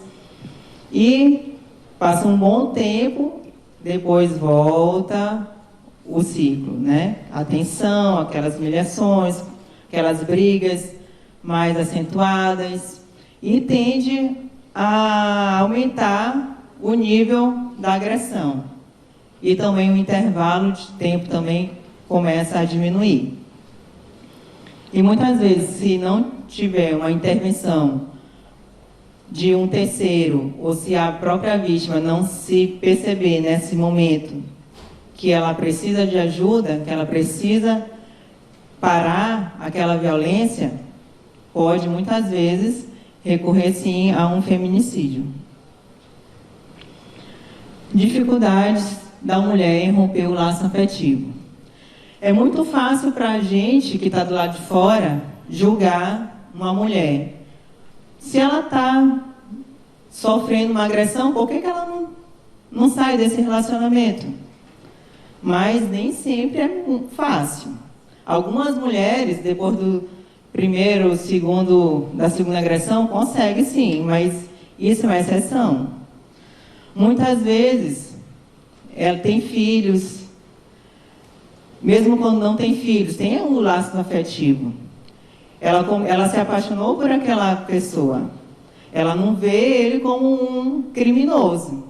Ela vê aquele autor como alguém que por quem ela se apaixonou. Então, tem os laços afetivos. Isso é muito difícil, uma mulher denunciar o seu companheiro, seu pai. E tem essa ligação, né, afetiva, medo de sofrer uma violência maior. Esse é o segundo ponto que mais recorre, porque tem medo mesmo de denunciar, porque muitos homens não só ameaçam sua vida, mas também a de algum familiar, de um pai, da sua mãe, ou dos filhos. E muitas vezes a mulher só consegue sair desse ciclo de violência quando começa a atingir um terceiro, né? Sua mãe, seu pai e principalmente seus filhos. Aí sim ela pega e dá um basta, né? Toma uma força maior para romper aquele ciclo de violência. Também vergonha dos vizinhos, não quer que o pai dos seus filhos vá preso. Daí a importância também de não ser mais obrigatório o boletim de ocorrência. Porque muitas mulheres não querem que aquele autor seja preso, porque ele é o pai dos seus filhos. Mas ela quer se afastar dele. E ela pede a medida protetiva. Às vezes ela quer a medida protetiva, mas não quer fazer o boletim de ocorrência. Tem um sentimento de culpa, a sensação de fracasso ou culpa na escolha do parceiro. Ela se culpa por aquela situação. Ela tem aquela sensação que ela fracassou, que ela não foi boa o suficiente para tentar conduzir aquele relacionamento. E a gente tem também essa cultura, né, que a mulher é a responsável por manter o casamento. Mas se o autor, né, o homem, trai, trata mal, como é que uma mulher ainda é responsável por manter o relacionamento? Infelizmente, a nossa cultura ainda é essa. Sensação de fracasso, já falei, sem condições financeiras. A gente tem muitas mulheres, né, atendidas, muitas mesmo, com condições precárias de vida, que ela relutou muito em denunciar aquele agressor. Por quê? Porque ele era o provedor do seu lar. E a gente tem também uma campanha que a gente sempre tenta dar cestas básicas àquelas mulheres que estão sem nenhuma renda familiar. Não é uma solução, mas é um acalento naquele momento, né? E as mulheres sempre solicitam e a gente sempre tenta ajudar de alguma forma. Perda da identidade, autoestima e autoimagem. Isso daí são alguns meios para as mulheres denunciar, buscar ajuda, né? Temos aí o aplicativo Salve Maria, que também tem o botão do pânico, né? Ali ela pode fazer a denúncia, relatar o que aconteceu e quando se sentir ameaçada pode também acionar o botão do pânico, que imediatamente uma viatura irá socorrê-la. Temos aí o 180, que é a central de atendimento à mulher. Nesse número 180, não é um mecanismo de pronto atendimento. É só para denúncias, né? Diferente de 190. 190, a viatura é acionada imediatamente para que ela seja socorrida. No 180, ela poderá denunciar para que abra uma investigação. Ela, a vítima, né, ou algum terceiro, um parente, um vizinho. Também, através desse número, pode haver alguma reclamação sobre a rede de atendimento à mulher, a delegacia, a policial, a psicóloga ou algum outro órgão da rede. Tem a delegacia online, tem um site, tem a Delegacia Especial da Mulher, tem a Promotoria, a Segunda Vara da Justiça, e nós temos aqui em São Luís a Casa da Mulher Brasileira, que comporta ali toda a rede de proteção à mulher. Essa aí, a do lado, é a Casa da Mulher Maranhense, que fica em Imperatriz. Então, onde procurar ajuda? Delegacia, Polícia Militar, Fórum, Defensoria Pública, Ministério Público, Casa da Mulher Brasileira, Casa da Mulher Maranhense, Ouvidoria da Mulher, Hospital. Temos também, como eu já falei, o aplicativo Salve Maria. Segundo passo, registre um BO, né? Registrar o boletim de ocorrência. Atualmente, essa é a melhor forma, né? A forma mais segura para tentar materializar a sua situação, né? A violência que foi cometida. Terceiro passo, solicite a medida protetiva. E aí o juiz tem um prazo de 48 horas para deferir essa medida. A notificação do agressor. Ainda com essa alteração que teve em março, na Lei Maria da Penha, mesmo com essa alteração, ainda é preciso que um juiz dê o deferimento da medida protetiva. Notificação do agressor. Então, logo após o deferimento da medida protetiva, o agressor é notificado através do oficial de justiça. Se por acaso o agressor está ali nas mediações, está próximo ou está procurando aquela mulher e ainda não foi notificado, nós podemos ir lá, fazer a segurança daquela mulher, que é necessário, mas a gente não pode prendê-lo ainda, porque ele ainda não foi notificado. Após a notificação, se ele reincidir, aí sim nós podemos prendê-lo. Mas mesmo assim, na maioria das vezes, né, nós encaminhamos a delegacia para que lá ele seja notificado. Então, depois não tem mais justificativa. Sexto passo, o acompanhamento.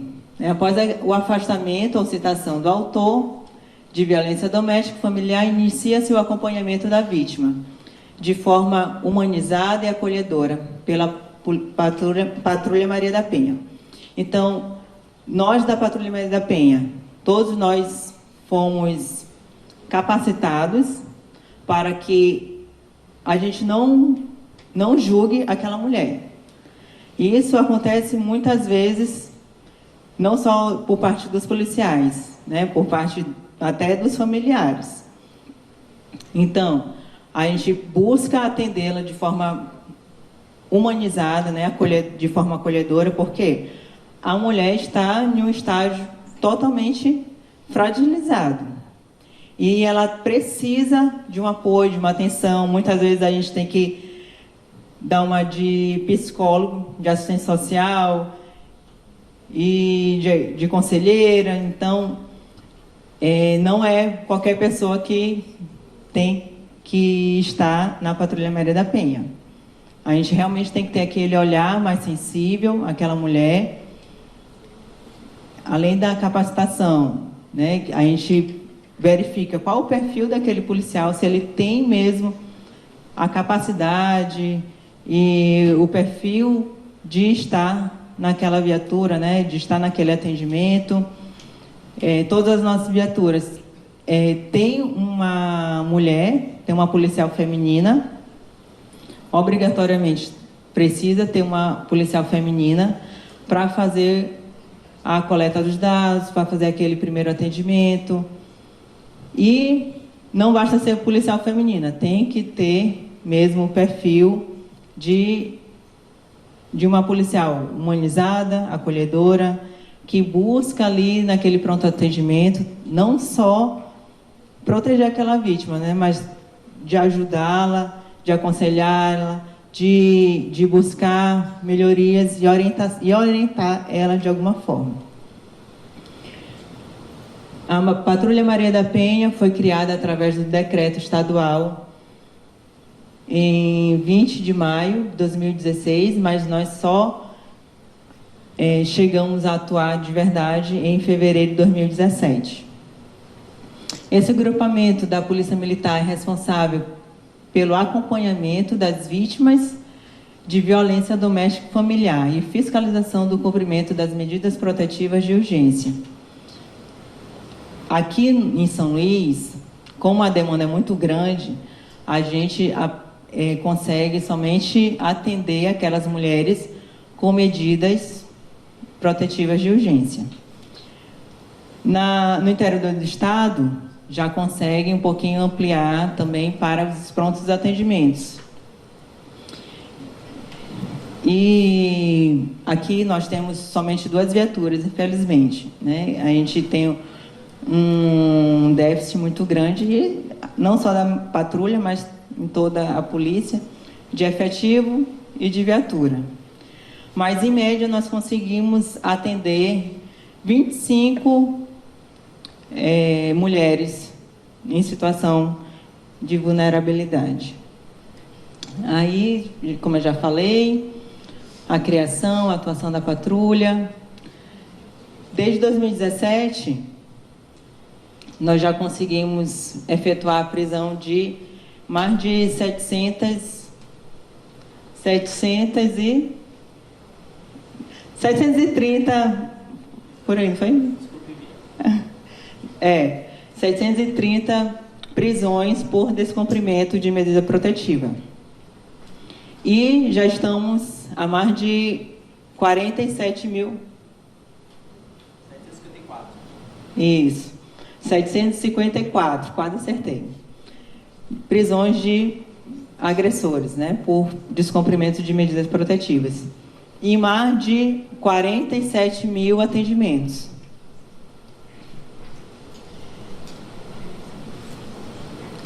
Medidas protetivas de urgência salvam vidas. Visam salvaguardar a integridade, os direitos do gênero mulher, abrange as mulheres, as relações homoafetivas, transexuais, como a doutora Sandra já falou aqui. A Lei Maria da Penha não dá só para as mulheres, dá também para as meninas. A gente atende de qualquer idade, desde criança, adolescente, adulto, idosa, e também aquelas transexuais. Descumprimento da medida protetiva. E se houver, criminalizar a conduta daquele que descumprir a decisão judicial que defere medidas protetivas de urgência. Aí a penalidade é a detenção de 3 meses a 2 anos.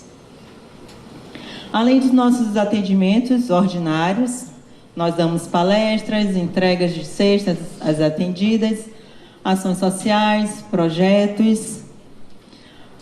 A gente já está em 18 municípios aqui no Maranhão.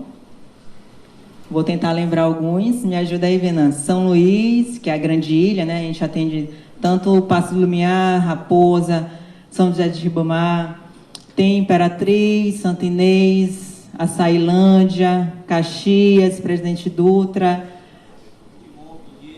Itapecuru, Timon, Pinheiro, Barra do Corda, Codó, foi a caçula, foi recente, Barreirinhas, tem 18 municípios, pessoal. Aí tem o contato de algumas patrulhas que nós temos aí, aqui em São Luís e no interior do estado. Todos juntos para salvar a vida das nossas Marias. Eu vou encerrar por aqui, não sei se vai abrir para perguntas, cadê o nosso... Muito obrigada a todos.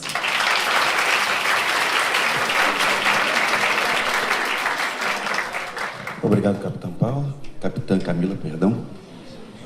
Vamos abrir aqui só para... Alguém quer fazer? Vamos abrir para 2 oportunidades aqui de questionamento. Alguém quer fazer algum?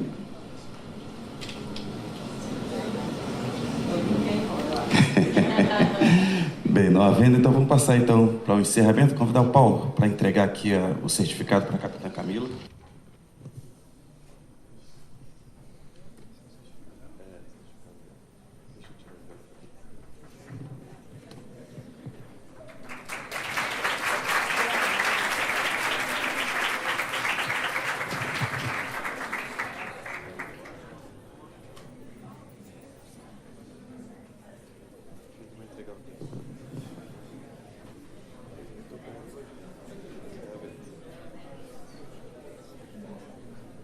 Sim. Convidar aqui a assessora da doutora Sandra para receber aqui o certificado da doutora Sandra. Entrega aí, Paulo.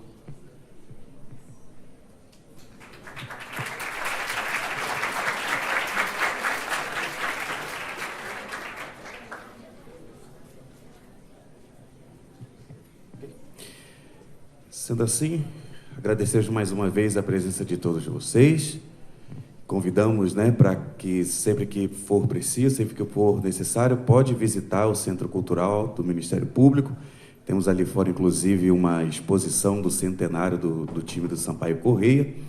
E nossos agradecimentos mais uma vez a todos vocês. Muito obrigado pela presença. E temos um cofre que está sendo servido ali na entrada do nosso hall, no hall do Memorial do Ministério Público. Muito obrigado a todos e até a próxima, se Deus quiser.